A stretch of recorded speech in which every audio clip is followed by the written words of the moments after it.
en el diseño y en el proceso constructivo de pavimentos rígidos.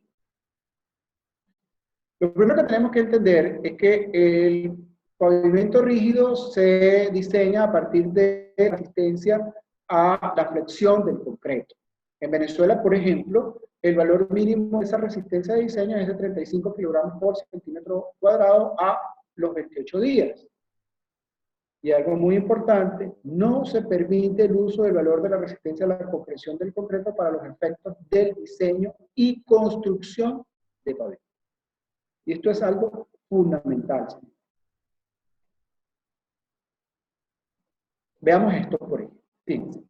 En esta gráfica ustedes pueden ver, en función de la relación agua-cemento, podemos ver cómo cambia la resistencia del concreto.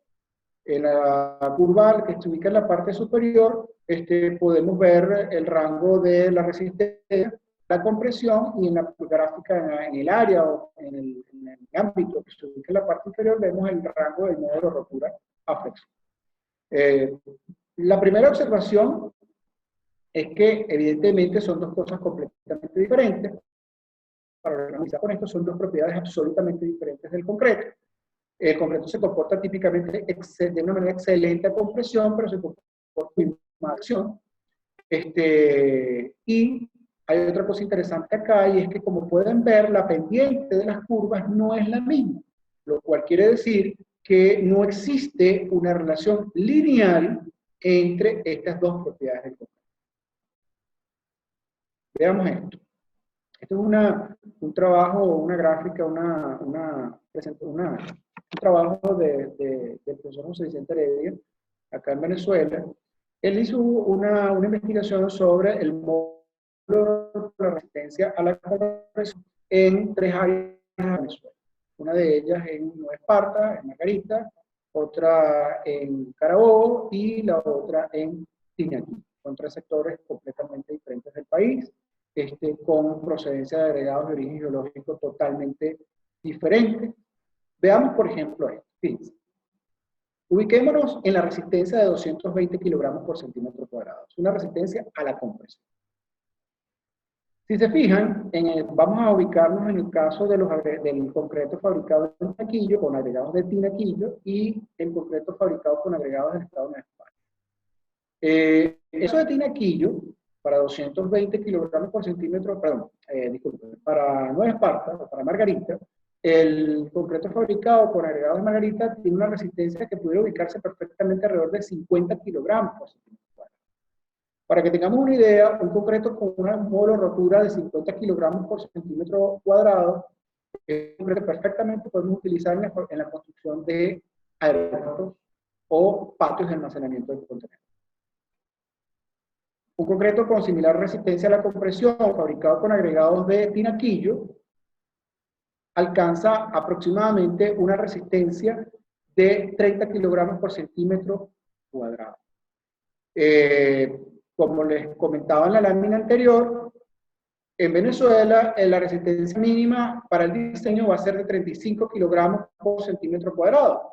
Esto quiere decir, señores, que un concreto con resistencia a la compresión equivalente, fabricado con agregados de tinaquillo, no sirve ni siquiera para hacer las aceras en los locales. Mientras que un concreto con una resistencia a la compresión con agregados de Nueva Esparta sirve para hacer aeropuertos. Esto es uno de los aspectos más importantes a tener en cuenta en la fabricación de concreto para pavimentos.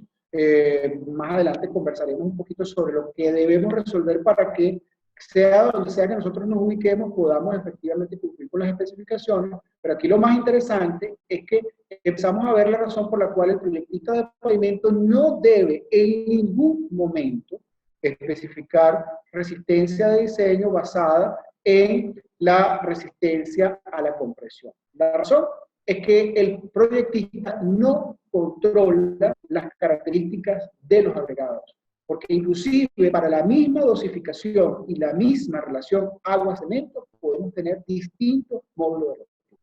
La razón es que el módulo de rotura es una propiedad del concreto que está íntimamente relacionada con el agregado, por eso, con sus características, dureza, porcentaje de caras fracturadas, trabazón, entre otros aspectos.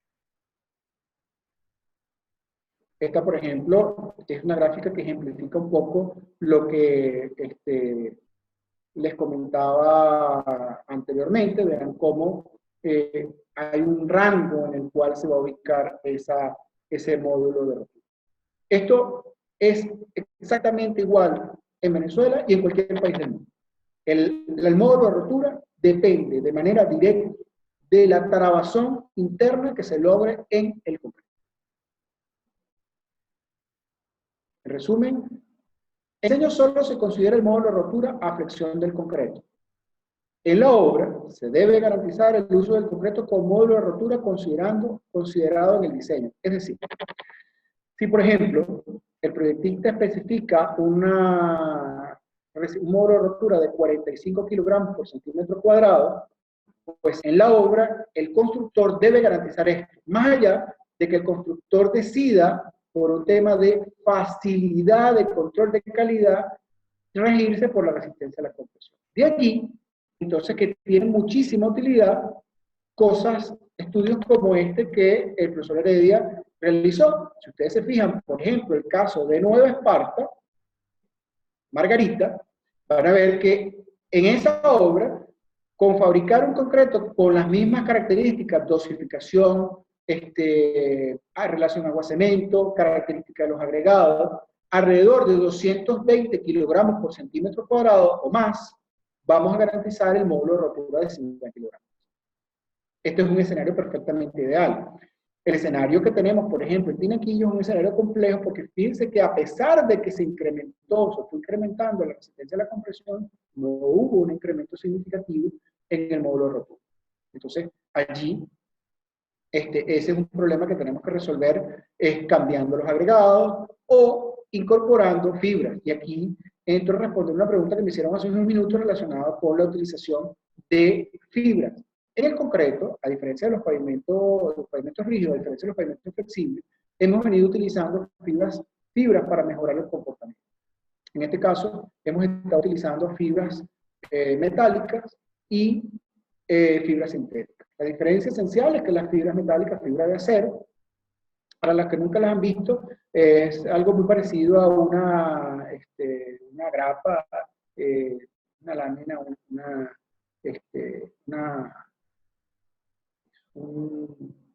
¿cómo diríamos? Como una tira de acero corrugada, generalmente ondulada, eventualmente tienen ganchos para mejorar la adherencia con el concreto. El objetivo de estas fibras es mejorar el comportamiento elástico o la ductilidad del concreto. Se supone que una vez que el concreto falla, pues las fibras generan un comportamiento, garantizan que el concreto siga trabajando luego de la rotura. Algo parecido hace la fibra sintética, por la diferencia con la fibra sintética, y no estoy hablando de la fibra convencional. Las fibras sintéticas son fibras que tienen aproximadamente unos 4 o 5 centímetros de longitud, es el equivalente a un hilo de una de las fibras de la escoba de barrer que probablemente ustedes tengan en su casa. Esa fibra se coloca en el concreto en una dosificación que perfectamente pudiera estar entre 1 kilo y hasta 2-3 kilos de fibra por cada metro cúbico de concreto. En el caso de la fibra metálica, la dosificación en kilos es un poco mayor, generalmente está alrededor de entre los 10 y a veces hasta los 20 kilogramos por metro cúbico de concreto. El problema que tienen las fibras, tanto la sintética como la fibra de acero, está asociado a la trabajabilidad en concreto. Hay que tener muchísimo cuidado. Está muy relacionado con el asentamiento. Esos concretos deben ser concretos de alto asentamiento con la finalidad de garantizar la trabajabilidad. Generalmente se forman algo que conocemos como erizos, es decir, la fibra se aglomera en el concreto, por eso es muy importante el mezclado, bien sea en el tronco, en el camión, para poder uniformizar la distribución de la fibra, verterla en el camión lo más esparcida posible para evitar la formación de del erizo que conocemos, ¿no? Que no es otra cosa que una pelota de fibra. Me preguntan por acá, ¿tiene usted alguna experiencia de diseño de pavimentos de concreto permeable? ¿Cómo se comporta su módulo de rotura? Bueno, los pavimentos de concreto permeable son pavimentos de uso muy específico. En realidad, no tienen aplicación, no tienen grandes aplicaciones, evidentemente su módulo de rotura es muy bajo. Cuando se ensayan las viguetas para la dosificación, el diseño de mezcla, evidentemente, eso es un concreto que tiene una deficiencia de finos. Recuérdense que la clave del concreto poroso o del concreto permeable es precisamente que haya poros para que el agua percole, y eso evidentemente lo hace susceptible a la falla a la rotura de flexión. Las aplicaciones son muy limitadas, eventualmente los he visto que los han aplicado, no en Venezuela, pero sí en otros países, en ciclorrutas, como bases permeables, en vialidades de tráfico muy ligero, visto que las aplicaciones son muy limitadas. Se puede tomar en cuenta, me pregunta otra persona, Andrés Ray me pregunta, ¿se puede tomar en cuenta el mejoramiento del comportamiento de flexión del concreto debido al uso de fibra, incrementando el número de rotura? Sí, es correcto, Andrés. A ver, el sueño dorado de los proyectistas de pavimento es que usemos fibra y que eso de alguna forma lo podamos reflejar en el módulo de rotura, sin duda. El asunto es que los estudios que hemos hecho, por ejemplo, en el caso de la fibra sintética,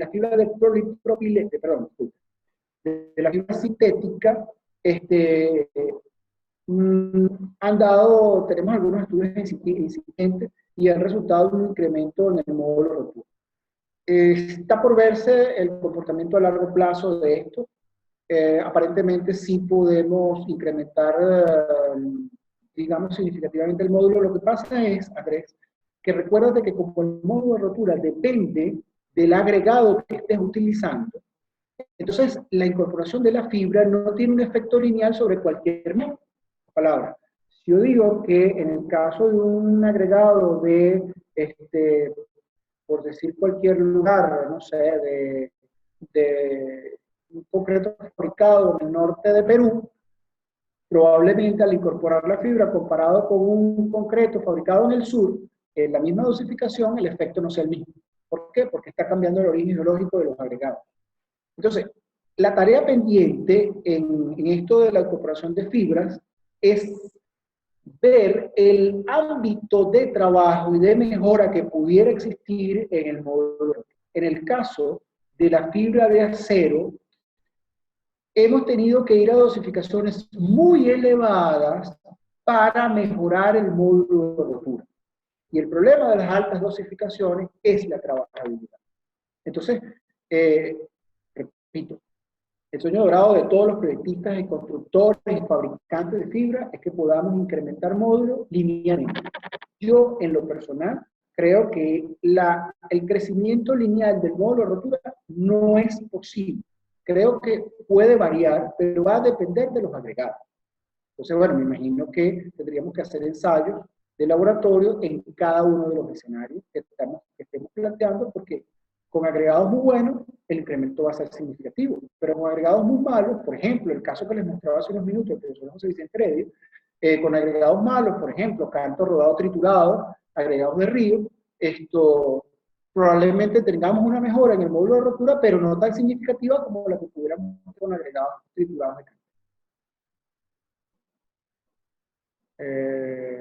Por acá me pregunta, ¿recomendaría la utilización de fibras si existe mejoramiento? Bueno, ya lo acabo de ver. En la fabricación del concreto para pavimento deberá preferirse agregados gruesos, productos de trituración de cantero con bajo desgaste y alto porcentaje de caras fracturadas. Se podrán utilizar fibras para mejoramiento del comportamiento del concreto en servicio. Esto es algo que venimos conversando. En obra, es muy importante cuidar la trabajabilidad de la mezcla con la finalidad de evitar el incremento prematuro. Entonces, a veces utilizamos, por ejemplo, volviendo al tema de la fibra, utilizamos la fibra para mejorar una cosa, pero empeoramos otra. Entonces, recuerden que la fibra baja la trabajabilidad, cualquier fibra, fibra sintética o fibra metálica. Y quiero hacer una salvedad en esto. Yo no estoy hablando de la fibra de polipropileno típica, esta que parece un pelito de un cepillo de bebé, esa fibra, no estoy hablando de esta fibra, estoy hablando de la fibra sintética, en el caso de la fibra, que es la que ha demostrado que tiene un aporte en el módulo. Entonces, bueno, hay que tener muchísimo cuidado con esto.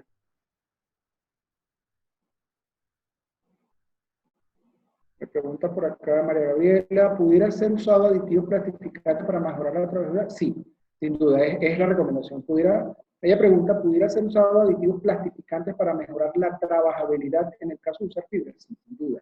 De hecho, lo que se pide es hacer altos asentamientos, más de 5 pulgadas, con la finalidad de que podamos extender tranquilamente el concreto y resolver el problema del agrietamiento prematuro por falta de procedimientos adecuados en la colocación.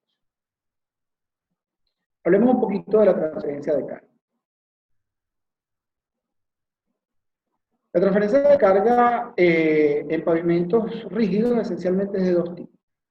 Transferencia de carga por trabazón de agregados, en la cual la conexión entre un par y otro viene por la rotura o el contacto grano a grano que hay en el concreto.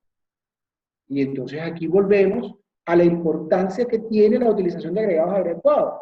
Si yo tengo agregados triturados de cantera con alta dureza, pues la grieta que se presenta en el concreto pues se va a producir.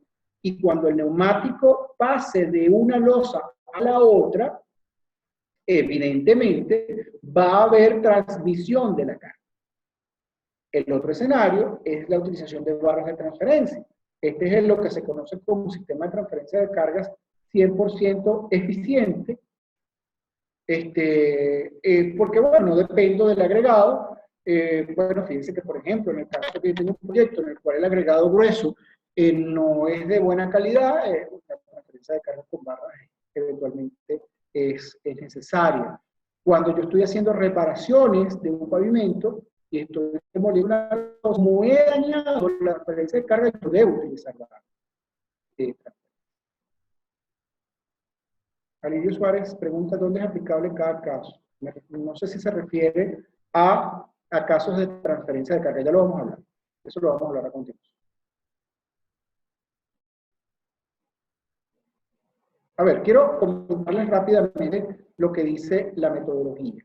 ASTO, por ejemplo, ofrece la posibilidad, ASTO y todas las metodologías de diseño, ofrece la posibilidad que cualquier proyecto utilice trabazón de agregados o barras de transferencia o barras pasajuntas o lobelas, como se conoce en muchos países.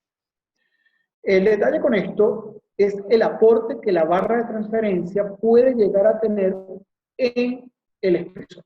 Recuerden que al final del cuento lo más importante para nosotros es la reducción o la optimización del espesor del proyecto. Entonces, como ven, esta parte que acabo de sombrear, si se fijan en los coeficientes de transferencia de carga que recomienda ASTO, estos coeficientes no son tomados de la guía de diseño de la ASTO, sino de la guía de diseño de CEMEX, de México. Ellos recomiendan, por ejemplo, en el caso hasta 1 millón de equivalentes, como verán, los coeficientes son muy parecidos a los casos cuando tenemos barras. Y cuando, fíjense acá y fíjense acá. El criterio de la ASTO dice que en la medida que el coeficiente de transferencia de carga es más pequeño, quiere decir que el escenario de transferencia de carga es más favorable para el diseño. ¿Sí? Altos coeficientes de transferencia de carga significan que estamos en presencia de un escenario desfavorable para el diseño, en pocas palabras. ¿Cuál es el escenario perfecto en el diseño? Este. Es decir, transferencia de carga con barras pasajuntas y con soporte lateral. ¿Qué significa que tenga un proyecto que tenga soporte lateral? Bueno, que tenga, por ejemplo, hombrillo. Que en el borde libre de la losa haya algún elemento que confine el pavimento. Esto eventualmente puede ser un hombrillo, un ejemplo claro. Escenario más desfavorable, bueno, son altísimas cargas. En un escenario donde estoy utilizando trabazón de agregados y sin soporte lateral. Por ejemplo, una carretera que donde no puedo construir hombrillos. Entonces, allí yo estoy en el escenario más desfavorable. Lo que sucede es que, vamos a ver, y esto un poquito empezando a responder la pregunta que me hacían hace unos minutos, los casos donde se recomienda utilizar trabazón de agregados es aquellos donde tenemos bajo volumen de trabajo. Vean, por ejemplo, esta gráfica que tenemos aquí tomada de la guía mecánica empírica. Fíjense cómo es el porcentaje de losas falladas o escalonadas producto de la utilización o no de barras y del diámetro de las piñas. Fíjense cómo en los casos donde no tengo barras de transferencia, la falla es significativa. Y en la medida o la cantidad de falla es significativa. Fíjense que en la medida en que empiezo a incorporar barras de transferencia, empiezo a mejorar el comportamiento en el tiempo del pavimento. La falla clásica de un pavimento que requería barras de transferencia y no se las colocamos es esta que se está viendo en la imagen. Ustedes están viendo. Y esto ocurre generalmente en la etapa inicial, un escalonamiento de la losa que eventualmente redunda en fractura, por supuesto, porque empieza a ocurrir pérdida de soporte por erosión, la misma circulación vehicular empieza a fatigar de manera excesiva o generar esfuerzos de corte adicionales en las bases o en las suprasantes, y esto propicia el escalonamiento de las losas. ¿Cómo resuelven las metodologías este problema? Con espesor. Cuando usted selecciona mal el espesor, disculpen, cuando usted selecciona mal el tipo de transferencia de carga, es decir, cuando requería barras y usted no se las colocó, la metodología sin decirle nada le dice, bueno, vamos a colocar un espesor mucho mayor. Entonces, eventualmente, un proyecto que requería 25 centímetros porque es una autopista de mucho tráfico, eventualmente termina siendo de 34 centímetros porque usted no le colocó las barras. Entonces, de allí que es muy importante saber cuándo debemos o no utilizar las barras. Entonces, las barras de transferencia de carga, en el diseño, la correcta selección del tipo de transferencia de carga es fundamental para la optimización del espesor de losa y para garantizar el comportamiento adecuado de esta en la vida útil. Un poco lo que venimos conversando. La transferencia de carga por trabazón de agregado es aplicable en proyectos de tráfico liviano, tipo urbanismos y calles de menos de 1 millón de ejes de repeticiones de ejes equivalentes. La utilización de barras de transferencia en este tipo de proyectos no influye en el espesor. De hecho, usted puede hacer un diseño de una vialidad de bajo volumen de tráfico, le coloca las barras y el espesor es el mismo si le coloca o no le coloca las barras. La transferencia de carga por trabazón de agregados depende directamente de la interacción del agregado grueso en la mezcla de concreto. Un poco lo que venimos conversando y que se puede perfectamente observar en esta grieta, así irregular como la estamos viendo en la imagen, no ocurre en un pavimento, en un concreto donde el agregado no tiene la dureza suficiente, donde el agregado no tiene caras fracturadas, generalmente ocurre una falla un poco más lineal y lamentablemente no hay transferencia. En el caso de la transferencia por trabazón de agregado, es fundamental realizar el corte de junta a la profundidad adecuada. Recuérdense que si no hacemos el corte a la profundidad adecuada, esta grieta puede ocurrir en cualquier sitio. Ya vamos a ver una imagen de lo que pasa cuando la junta no se corta a la profundidad correcta. La transferencia de carga con barras, las basas juntas, es necesaria, y hago hincapié en esto, en proyectos de tráfico pesado, como por ejemplo en autopistas, avenidas y proyectos de carácter industrial. La utilización de barras de transferencia en este tipo de proyectos incide de manera determinante en el espesor de la. La transferencia de carga con barra es aplicable en proyectos donde sea previsible problemas de erosión del soporte. También es aplicable, señores, por ejemplo en la obra, cuando estamos en la obra, somos ingenieros residentes y estamos inspeccionando un pavimento. Una de las cosas más importantes es tener siempre, supongan que el proyecto contempla trabazón de agregado, evidentemente la barra no es necesaria. Pero cuando tenemos cortes de vaciado, cuando tenemos finalización del día de trabajo, se acabó el concreto, hay que cerrar el trabajo y en ese momento hay que dejar barras de concreto. Entonces en la obra, por más que el proyecto considere trabazón de agregados como tipo de transferencia de carga, debe prever barras por estos casos de excepción.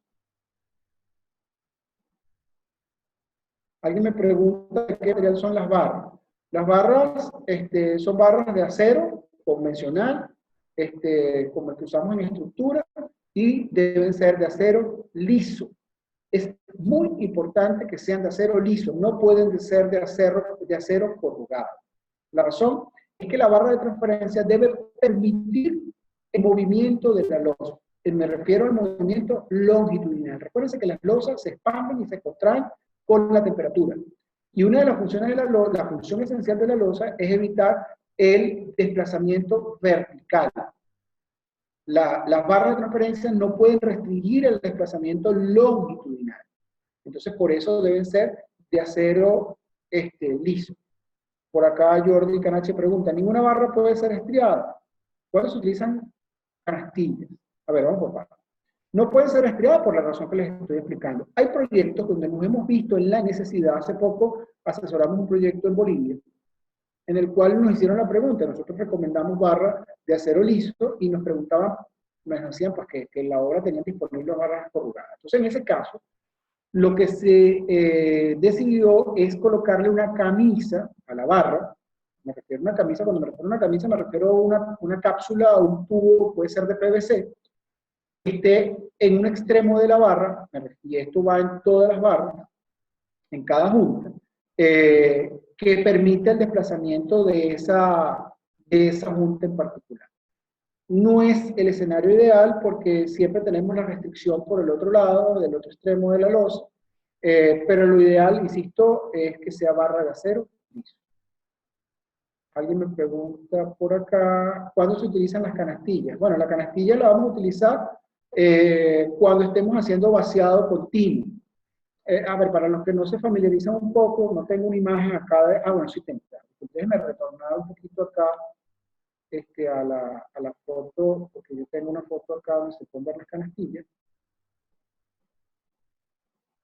Esto que ustedes están viendo acá son las barras colocadas sobre la canastilla. Esto es una foto de un aeropuerto, específicamente el aeropuerto de la ciudad de Miami. Ustedes pueden ver acá cómo está la barra colocada sobre la canastilla.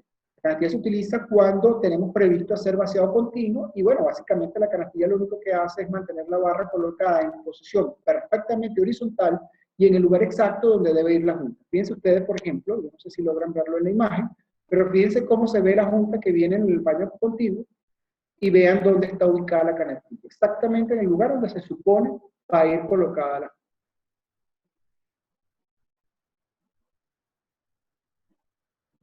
Por acá.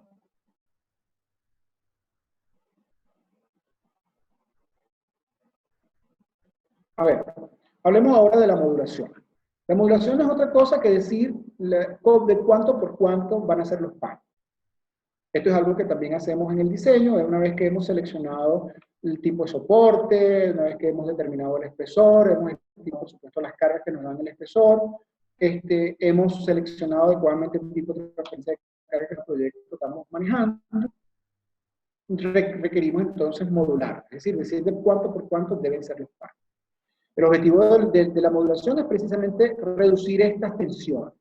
Las losas inevitablemente se expanden y se contraen en el día y en la noche, con los cambios de temperatura. En algunos países, sobre todo en los países que tienen carreteras de alta montaña, como Perú y Bolivia, esto ocurre de la mañana a la noche. En el caso de Venezuela, quizás no hay una variación tan extrema, pero siempre vamos a tener estos cambios de este alabeo nocturno y diurno, ¿no? El dimensionamiento lo que busca es hacer paños lo más grande posible, ¿sí? Que se logre controlar el comportamiento de las cosas. ¿Para qué? Para evitar el agrietamiento. Pero hay algo interesante. En la medida en que nosotros tenemos paños más pequeños, resolvemos un problema. Fíjense acá, vean esta gráfica. Esta gráfica demuestra que en la medida en que el espaciamiento entre juntas es menor, el agrietamiento de las losas lo es. O sea, que desde el punto de vista del diseñador, lo que queremos en los paños lo más pequeño posible. ¿Sí? Yo no sé si en alguno de los países donde ustedes viven lo han visto, pero es práctica común la rehabilitación de pavimentos con pavimentos rígidos y la utilización de carpetas ultra delgadas de pavimento, de concreto. Son carpetas que están entre 5 y 10 centímetros. En esos casos, cuando usted ve un pavimento, una rehabilitación hecha con concreto y va a ver el pavimento, va a ver las juntas que son muy pequeñitas. De hecho, es como si hubiera un piso con paños de 1 metro por 1 metro. Pero claro, el objetivo es hacer las losas lo más pequeñas posible para evitar o reducir el agrietamiento por el alambre. Pero hay un detalle importante. En la medida en que los paños son más pequeños, yo tengo mayor cantidad de cortes de juntas, tengo mayor cantidad de sellos y tengo mayor cantidad de barras de transferencia. Y esto es algo que incrementa indiscutiblemente los costos. Por eso, en la obra, a diferencia de la oficina, a diferencia del proyectista, en la obra, lo que queremos es los paños los más grandes posibles. Entonces, el deber del proyectista es conseguir el punto de equilibrio en la dimensión del paño. Ese punto de equilibrio se ubica en la dimensión que desde el punto de vista del comportamiento es adecuada y desde el punto de vista constructivo es económico. ¿Okay?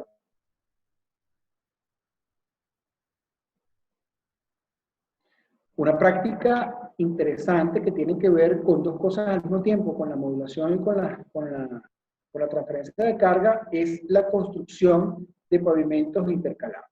Eso es una práctica más común de lo que quisiéramos, tan común que la norma ACI 302 dice que no es permitido.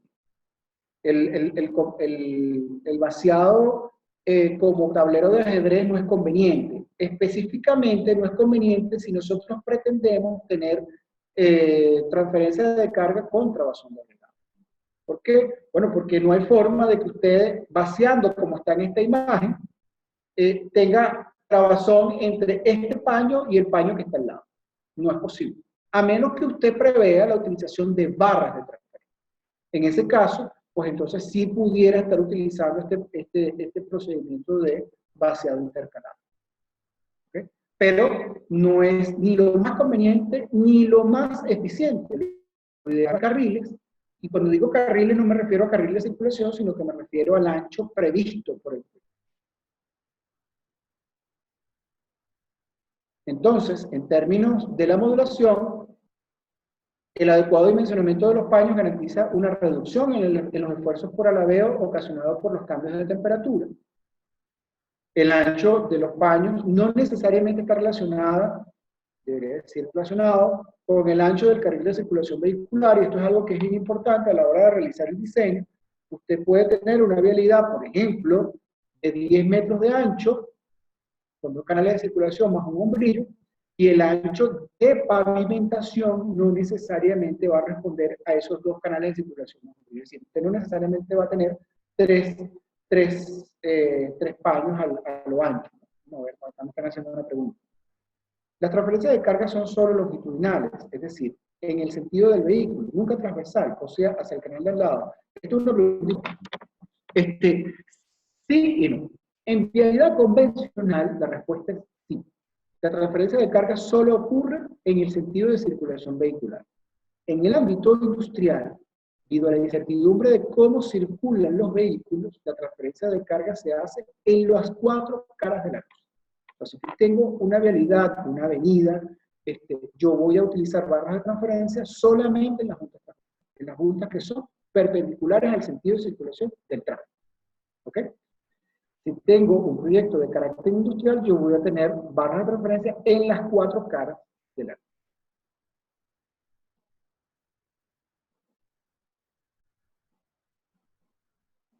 El dimensionamiento de los paños depende del espesor de la losa, el tipo de superficie de apoyo, la relación de largo y ancho de cada paño, aspectos constructivos y geométricos de la carretera. ¿Me explico?